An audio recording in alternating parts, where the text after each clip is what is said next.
Der US-Journalist Tucker Carlson behauptete am Montag in einem Interview, dass die US-Regierung unter Präsident Joe Biden versucht habe, den russischen Präsidenten Wladimir Putin zu ermorden. Wörtlich sagte er im Zusammenhang mit einer möglicherweise bevorstehenden Deklassifizierung von geheimen Dokumenten: Ex-Außenminister Tony Blinken drängte so sehr auf einen echten Krieg und versuchte Putin zu töten. Die Biden-Administration tat es. Sie versuchte Putin zu töten.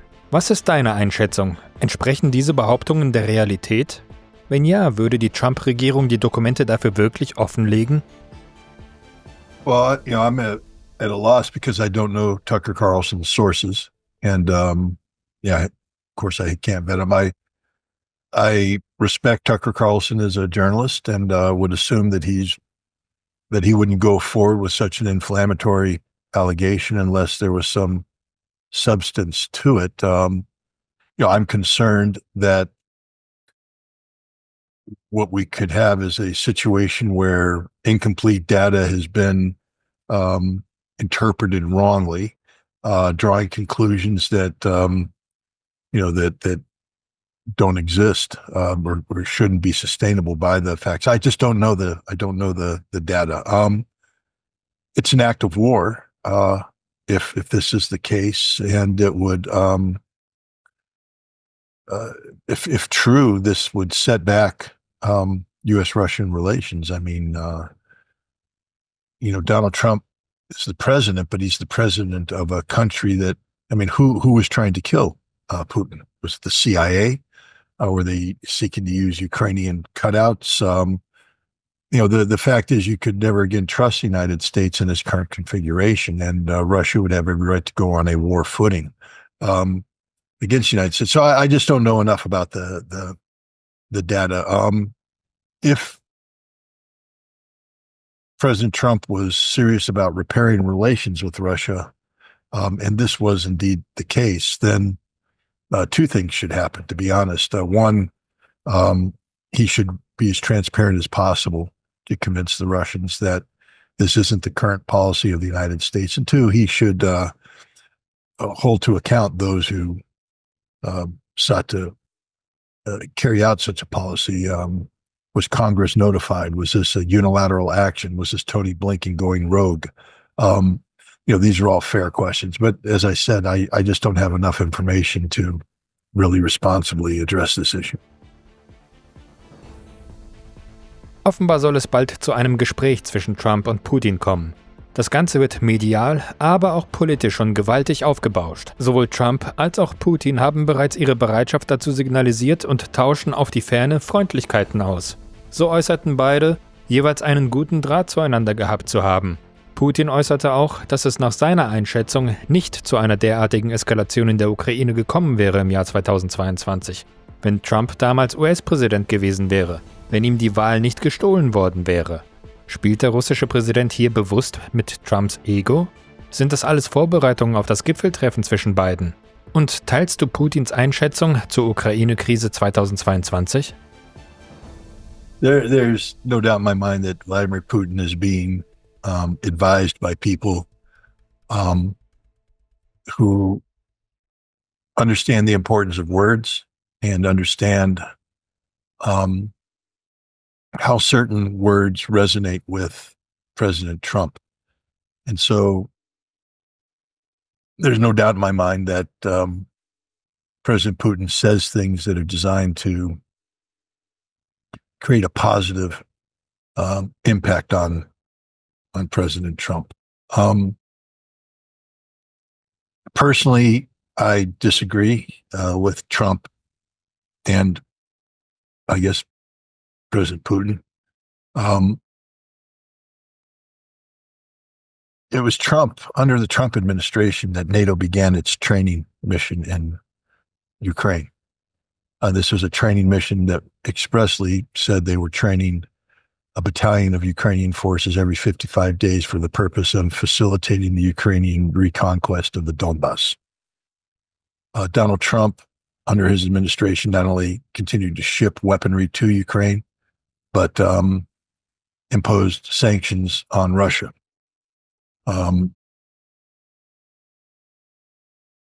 Donald Trump did nothing to further to bring closure to the Ukrainian-Russian crisis by pressuring France and Great Britain and Ukraine to accept the Minsk Accords. Under Donald Trump, the Minsk Accords continued to be a sham, a front, a deception. And so when we take a look at the culmination of this policy direction, remember, Joe Biden was president in 2021. This crisis emerged in 2021. That's a year. I mean, that's less than a year after Donald Trump was president. Donald Trump created this crisis.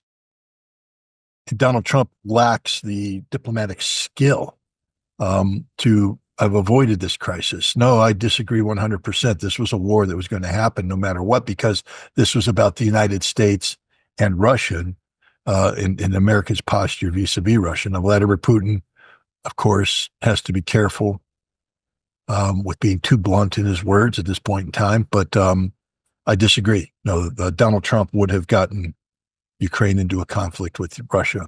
Look, this is a man who believes in peace through strength. Strength. That means military power, military force. So yes, there would have been a war no matter what. This was a war that was brought about by NATO expansion, which, by the way, took place under Donald Trump's presidency. So let's stop pretending that Donald Trump was and is a friend of the Russian people. He is not. Donald Trump has inherited a failed policy from Joe Biden, which he is responsible for helping bring about. So, of course, Trump wants to do what any politician wants to do, and that is shed responsibility from him onto others. And that's what he will do. But history will not judge Donald Trump kindly in this regard. This is Donald Trump's war, not Joe Biden's war. US-Vizepräsident J.D. Vance kritisierte vor kurzem in einem Fernsehinterview die Ausrichtung der Vereinigten Staaten, permanente Kriege in der gesamten Welt zu führen. Er unterstrich den mangelnden Erfolg dabei. Unser Land hat in den letzten 40 Jahren viele Kriege geführt, aber solange ich lebe, haben wir keinen einzigen Krieg gewonnen. Unser Militär hat eine große Rekrutierungskrise, eine Beschaffungskrise, die völlig dysfunktional ist, wo wir Flugzeuge für Milliarden und Abermilliarden von Dollar kaufen, schreckliche Kostenüberschreitungen, die Liefertermine sind immer verzögert. Teilst du die Einschätzung von Vance?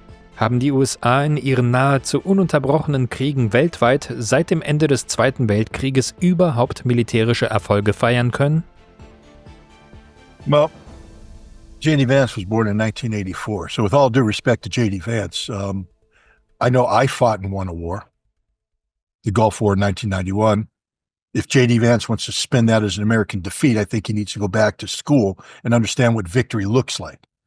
Victory looks like Americans crushing the fourth largest army in the world in a 100-day war, only which the last 4 or 5 days involved ground combat.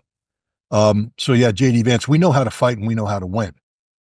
War is an extension of politics by other means. That means that if you go to war based on bad policy, you will lose that war, because it's not about the military fight. It's about the policy which is being backed by military power.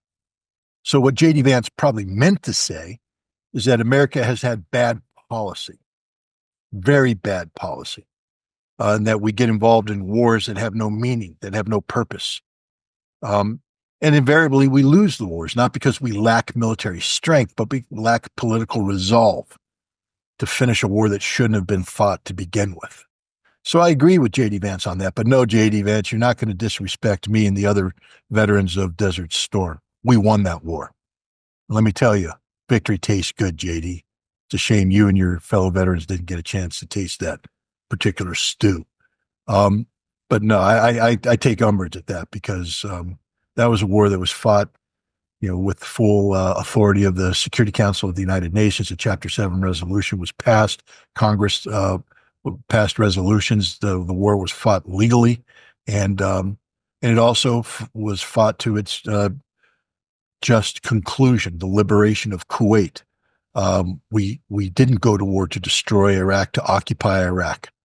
We went to war to liberate Kuwait, and we achieved that objective. Was the post-conflict period messy? Of course, but that has nothing to do with the military victory that was achieved in 1991. Um, but I do agree with J.D. Vance that we shouldn't use military power for the sake of using military power. That the military power must be attached to sound policy. And this is sound policy which should stop being war for war's sake and instead looking to actually solve the underlying problems. War only creates more problems, especially if it's war that's being fought for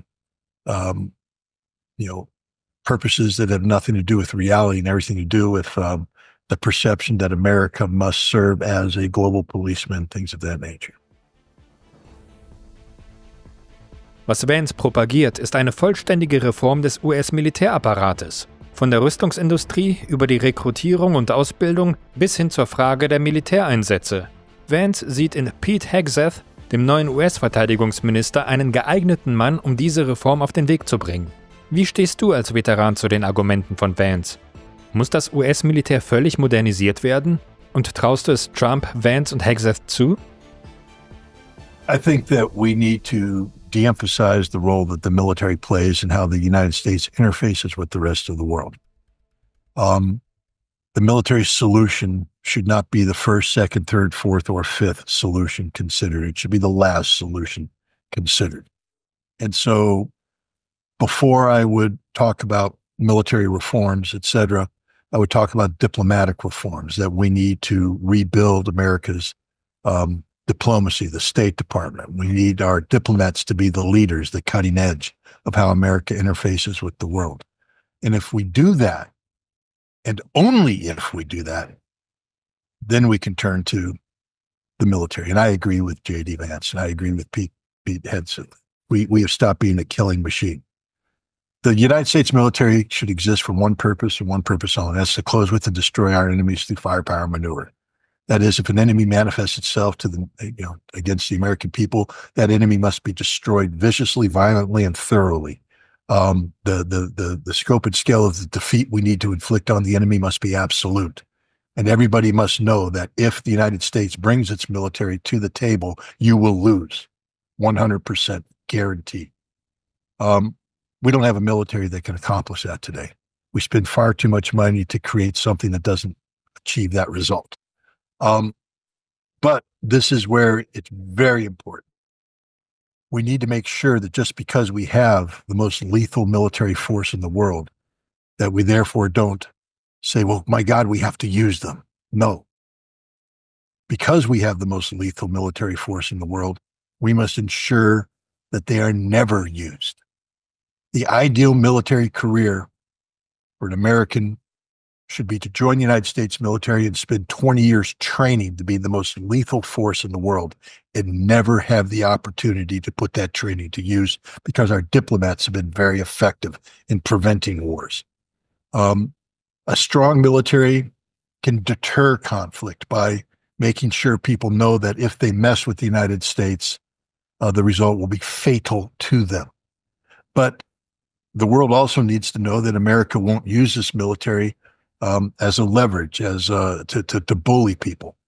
And this is where it requires very mature leadership. And I don't know if Donald Trump is that leader. Could J.D. Vance be that leader? I think that's one of the reasons why Donald Trump picked him as his vice president, so that J.D. Vance can grow into that leadership role. I'd like to believe that J.D. Vance understands that just because you have a lethal, capable military, you don't have to use it. But this is a complex problem because of egos, et cetera. The United States has been programmed since its birth to fight wars. There's very few years in our history where we haven't been at war. And it would take a major shift in the way America interacts with the world to create a lethal military that doesn't go to war at the drop of a hat. And I don't know if that can be done. But I do agree that our military today is not capable of fulfilling the mission that has been given to protect the United States of America, that we've lost focus, and that because we've lost focus, there's a recruiting problem.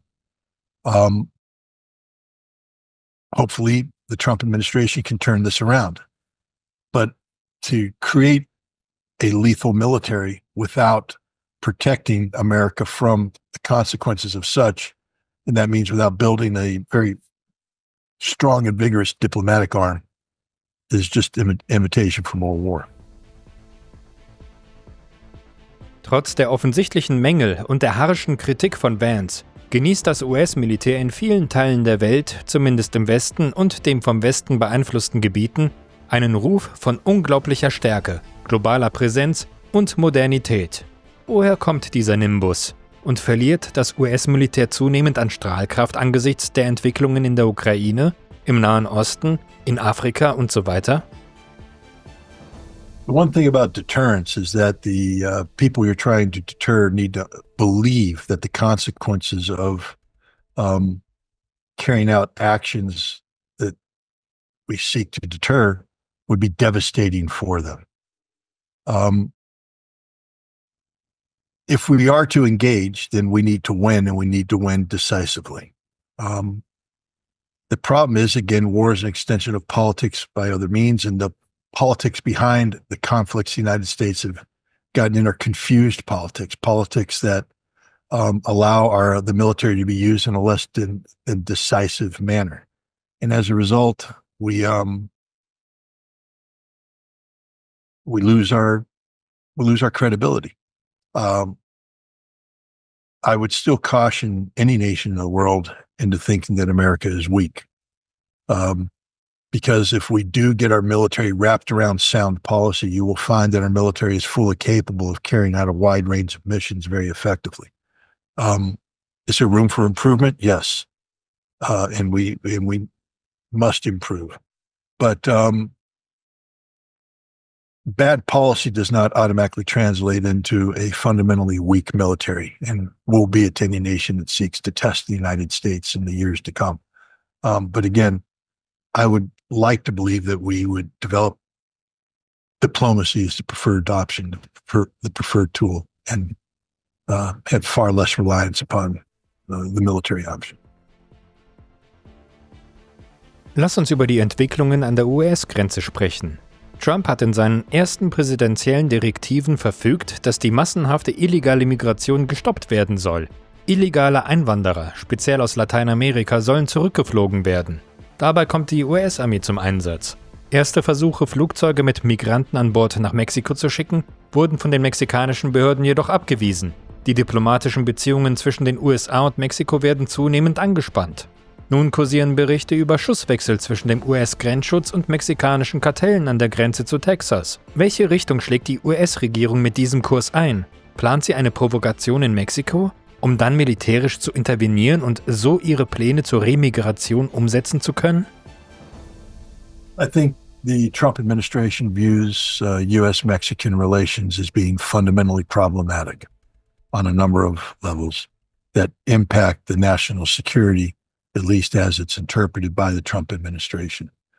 Of course, the illegal immigrant issue is a major focus of effort on the part of the Trump administration, but the Trump administration has talked about the need to confront the drug cartels in Mexico, and indeed has reclassified them as terrorist organizations, which free up the United States to employ a wide range of capabilities against them, including the military capability.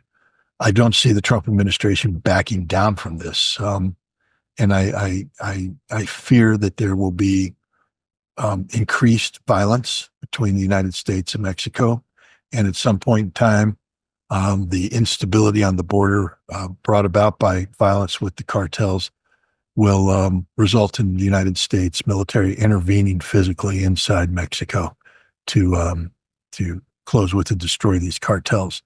Whether they're successful in this or not is a different question altogether, but I fear that the United States is moving towards the path of armed conflict between the United States and elements inside Mexico.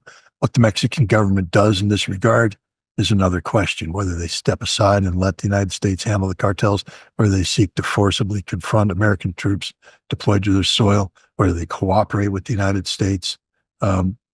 We don't know. That's where the diplomacy comes into play. But I'm just concerned that the Trump administration isn't paying too much regard for diplomacy.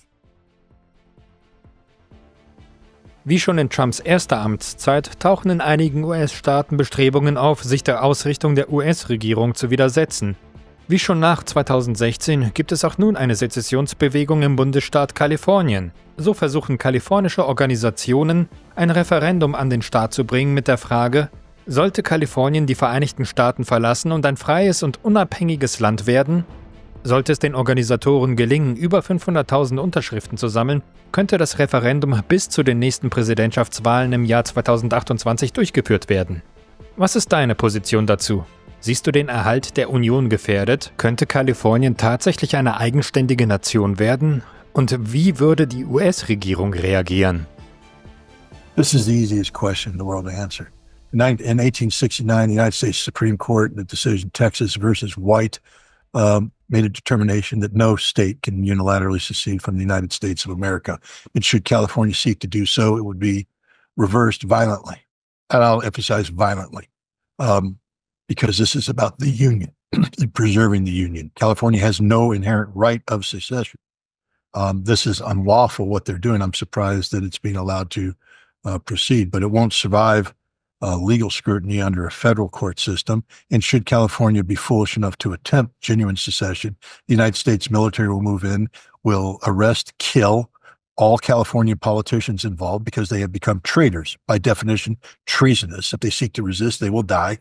The California National Guard will be federalized, and California will be occupied by the United States military and placed under military government, until which time civilian authority can be reinstalled. That's the reality of this. And so this is just political stupidity on the part of some idiots in California who are playing dumb games. You're American. Suck it up. You won't be independent. That will never happen. And if you try to make it happen, it will not end well for you. That's the reality.